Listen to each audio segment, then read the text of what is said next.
పెళ్ళైనా పండగైనా వేడుక ఏదైనా పట్టు చీరల ప్రత్యేక వేదిక వారాహి సిల్క్స్. ఈ సోషల్ మీడియా వచ్చిన తర్వాత ప్రతి ఒక్కరి స్టార్ మీద కూడాను what is the worth of the star అనేటువంటిది వేస్తున్నారు. నాగార్జున ఒక 3000 crores, చిరంజీవి 5000 crores, బాలకృష్ణ ఇన్ని వేల కోట్లు అన్ని వేల కోట్లు అని. What is the worth of జగత్ బాబు అంటే ఏం చెప్తారు? ఇట్స్ మై వర్త్, ఇట్స్ నాకు ఫస్ట్ ఆఫ్ ఆల్ అవన్నీ ఆ సున్నాలు, అడిషనల్ సున్నాలు వాటి వల్ల ఏం ఉపయోగం లేదని నా ఫీలింగ్. అవి పెరిగిన కొద్దీ ఇబ్బందులే తప్ప ఎక్కువ సార్లు ఈ విషయంలో ఎప్పుడు అంటాను ఇప్పుడు అంటున్నాను. నాగార్జున ఒకడు కరెక్ట్, తనకి సంపాదించడమో తెలుసు, ఖర్చు పెట్టడమో తెలుసు, ఎంజాయ్ చేయటమో తెలుసు. ఆ డబ్బుని ఎంత ఇవ్వాలో అంత వాల్యూ ఇస్తాడు డబ్బుకి. తన టైంకి ఎంత ఇవ్వాలో దాన్ని ఇచ్చుకుంటాడు, అవతలాలకి ఎంత ఇవ్వాలో అంత ఇస్తాడు. So there is a balance. చాలా మందికి బ్యాలెన్స్ లేదు అసలు. వస్తున్నాయి బ్యాలెన్స్ లేని వాళ్ళలో మొదటి వ్యక్తి జగత్ బాబు అంటే ఏమంటారు? డబ్బుల్లోనా? డబ్బుల విషయంలో నేను జీరో అసలు. నాకంటే లెక్క అంటే లెక్క లేదు. కాదు, ఇన్ని సంవత్సరాల కెరీర్లో ఇంత ఇది ఉన్న తర్వాత జగత్ బాబు ఈ కోట్ల వర్త అయి ఉండాలి అనేటువంటిది ఈజీగా ఉండాలి, లెక్క ప్రకారం ఉండాలి. ఎందుకు లేవు? చాలా పెద్ద క్వశ్చన్ అది, ఇంపాసిబుల్ టు ఆన్సర్.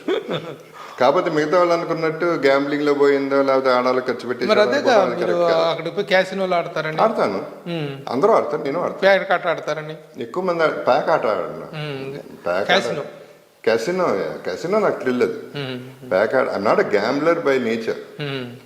అంటే క్యాసినో అనేది నాకు ఒక ambience, I buy entertainment there. But అందరూ అనుకుంటున్నట్టు కోట్లు పోవటం అనేది నాన్ సెన్స్. నా ఆస్తి అక్కడ పోలా. అది ఇవ్వటం వల్ల పోయిందో లేకపోతే ఖర్చు పెట్టడం వల్ల పోయిందో లేకపోతే కొట్టేయడం వల్ల పోయిందో మిగతా వాళ్ళు, for whatever reasons it is not there. But that is not the priority నా ప్రకారం.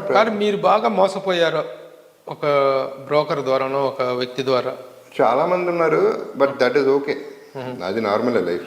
చెప్తున్నా కదా, when you are not careful about your money, automatically you lose your money, anything for that matter.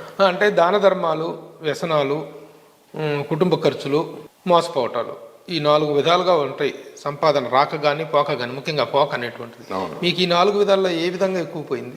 ఎక్కువ నేను లెక్క చూడలేదు ఎప్పుడు. అది అక్కడ పోయింది. ఎవరో మోసం చేశాడు అనేది అవన్నీ కరెక్ట్ కాదు, కానీ మోసం చేశాడో చేసలేదో అది మోసం అంటారో, దాన్ని వాడుకోవడం అంటారో, లేకపోతే నీ చేతకందనం అంటారో, what ever reasons. But don't want to blame somebody. I don't want to blame somebody and it's not my priority. ఆ తలకాయ నేను పెట్టుకోను, ఎందుకు ఇట్టా ఉన్నాను, ఎందుకు ఏమైంది అనేది నేను ఆలోచించు. ఎందుకంటే నాకు తెలియదు. I am, of course I am the reason for that, but I'm not unhappy about it. ఇప్పుడు లాస్ట్ టైం నేను చెప్పాను ప్రభు నీకు, లాస్ట్ ఇయర్ ఒకటే లెక్క, నేను శాంతం అయిపోయినప్పుడు, బ్యాంక్రప్ట్ అయినప్పుడు నాకు వచ్చిన ఆలోచన ఏంటి, 30 కోట్లు ఉంటే నేను హ్యాపీ అయిపోతా అనేది ఒక లెక్క పెట్టుకున్నాను. దానికి క్యాలిక్యులేషన్ ఉంది. నేను ఆస్తులు మిగల్చపోవచ్చు, కానీ ఈ 30 కోట్లు మా నలుగురికి life long first class, business class ఫ్లైట్లలో, 5 స్టార్ హోటల్స్ మెయింటైన్ చేసే ఈ 30 కోట్లు సరిపోతున్నాయి నాకు. అది నేను లెక్క చూసా, పిల్లలకి చెప్పేసా, వైఫ్కి చెప్పేసా, నేను సంపాదించగలిగింది ఇంతే, దిస్ ఇస్ మై కెపాసిటీ. పైన వస్తే బోనస్, అది ఓకే, కానీ లైఫ్ లాంగ్ మనం హ్యాపీగా ఉంటాం. ఆస్తులు మాత్రం నేను వదులుతాను గ్యారంటీ నేను ఇవ్వట్లా అనేది ముందే చెప్పేశా. ఎప్పుడైతే నా 30 కోట్లు లాస్ట్ ఇయర్ రిలైజ్ అయ్యా, వచ్చేసింది 30 కోట్లు, అప్పుడు ఓకే నేను అనుకున్న ఫిగర్ వచ్చేసింది కదా, ఇంకో 0 యాడ్ చేయాలి అందరిలాగా. 300 కోట్లకి వెళ్ళాను నేను. ఆ తర్వాత 3000 కోట్లు అవుతుంది, 30,000 కోట్లు అవుతుంది. ఇక దానికి unlimited. So I don't start thinking like that. 30 వచ్చేసింది కదా, ఇంకా కావాలనేది నేను ఆలోచించకుండా అనుకున్నది వచ్చింది కదా. సో అప్పుడు అనుకుంది, ఇప్పుడు ఎందుకు మారాలి ఫిగర్ ఒకటి. I'm happy, done. ఇంకా పైన ఏది వచ్చినా బోనస్ వస్తే ఎవరో చెప్తారు. ఇంత ఓపెన్ గా లెక్కలు ఎవరు చెప్తారు బాబు? జగత్ బాబు గారు, really hats off to your honesty. Life is open Prabhu, అందరికీ తెలియదు. ఈ పొజిషన్ లో ఉండి ఏంది మీరు పోగొట్టిన వాటి పట్ల ఒక హానెస్టీగా మాట్లాడుతున్నారు. మీకు కావాల్సింది ఎంతో, నాకు ఎంత ఉంటే చాలు హ్యాపీగా ఉంటానని చెప్తున్నారు. చాలు. రియల్ హ్యాపీనెస్ కి ఇంతకు మించిన డెఫినేషన్ ఉంటుందండి. అది నిజంగా చాలు. అందరికి అర్థం కాదు ఏంటంటే, 1000 కోట్లు 1,00,000 కోట్లు ఉంటే హ్యాపీ అయిపోతాం అనేది రాంగ్ కాన్సెప్ట్. అది maybe that make you happy. ఇప్పుడు కోవిడ్ టైంలో ఎవరిని కలిసినప్పుడు అన్నారు, నేను విజయవాడ కొనేయగలనండి, ఆంధ్ర కొనేయగలను, అది ఆక్సిజన్ కొనుక్కోలేక తెచ్చిపోయాడు. ఎన్ని వేల ఎన్ని లక్షల కోట్లు ఉంటే ఏంటి ఉపయోగం? ఊపిరి అనేది అన్నిటికంటే మోస్ట్ వాల్యుబుల్. నేను అదే అంటాను, అందరూ నాది నాది నాది అని పడి వస్తున్నారు. ఊపిరి కూడా నాది అని పీల్చి వదలకుండా పట్టుకుని కూర్చోండి, ఉక్కిరి బిక్కిరే చచ్చిపోతారు. ఇప్పుడే అదే చచ్చిపోతున్నారు. డబ్బులుండి ఊపిరి బిగించుకుని డబ్బు బిగించేసి డబ్బు డబ్బు పిచ్చితో ఊపిరి ఆటలేదు మనిషికి. మీరేంటి ఎతిస్తా తీయిస్తా? మీరు నాస్తికులా ఆస్తికులా? నే ఇస్తూ ఎస్తూ కాదు అంటే అంటే ఇప్పుడు ఈ ఆలోచన విధానం ఇప్పుడు మీరు చెప్తున్న ఇవన్నీ వింటుంటే ఒక రకమైనటువంటి ఒక ఫిలసాఫికల్ యాంగిల్ అనేటువంటిది కనిపిస్తుంది మీ మాటల్లో, మీ ఆలోచన విధానంలో. ఇది ఫిలాసఫీ అంటారో నాకు ఏంటో, నేను దీనికి పేరు పెట్టలేను. కాకపోతే నాకు అర్థమైంది లైఫ్ ఫస్ట్ ఆఫ్ ఆల్ తృప్తి అనేది మోస్ట్ ఇంపార్టెంట్ థింగ్ అనేది నాకు అర్థమైంది. ఇది చాలు, ఐఎమ్ హ్యాపీ విత్ దిస్ అనుకుంటే ఒక ఫుల్ స్టాప్ పడింది అక్కడ. లేకపోతే కోమానే అయిపోతుంది life. Full paper full page మనకి కోమాలో ఉండిపోతున్నాయి. ఫుల్ స్టాప్ ఎక్కడ పడుతుంది? సో ఐఎమ్ సేయింగ్ నేను ఫుల్ స్టాప్ పెట్టుకుంటా. నాకు when you not desiring, when you're not dying for something, నాకు అది కావాలి ఇది కావాలి ఇది లేదు అది లేదని పడి చేస్తామంటే పాకులాడుతూనే ఉంటాం.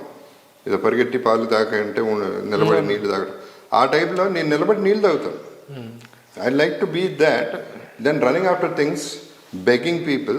అండ్ ఇప్పుడు ఎప్పుడు చెయ్య ఇట్లా ఉండాలి కానీ ఎప్పుడు ఇట్లా ఉండకూడదు. పుచ్చుకునేటప్పుడు ఓకే, అడుక్కోకుండా ఉండాలి.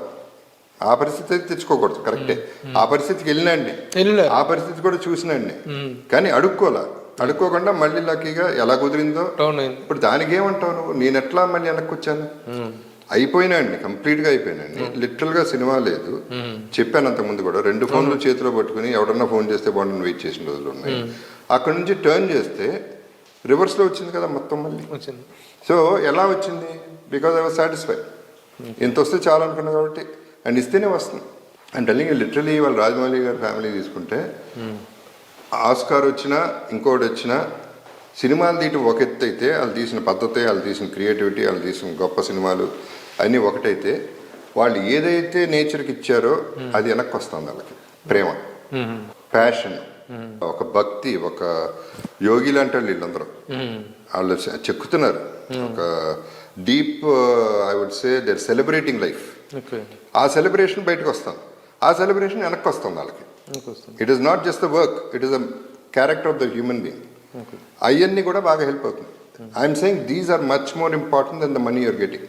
Money will follow, that is what I'm saying. నాకు మనీ తక్కువ అవ్వదు ఎప్పుడు. నేను ఎంత ఖర్చు పెట్టినా నాకు వెనక్కి వస్తుంది, సర్వైవల్గా వెనక్కి వస్తుంది. 1000 లక్షల కోట్లు అంటే రావు, వస్తే లేకపోతే 30 కోట్లకు పైన బోనస్లు ఎంత వస్తాయో చూసుకుంటే వెళ్ళిపోతుంది. ఇప్పుడు ఏదో 30 కోట్లు అయితే దట్ ఇస్ వెరీ ఓపెన్. అంటే ల్యాండ్లు పడిపోయి అన్న రెసిషన్ వస్తుంది తప్ప, అదే ఇన్ఫ్లేషన్ వస్తే 100 కోట్లు 1000 కోట్లు అవుతాయి. సుమన్ టీవీలో మీ పర్సనల్ అండ్ బిజినెస్ ప్రమోషన్స్ కోసం కింది నెంబర్కి కాంటాక్ట్ చేయండి.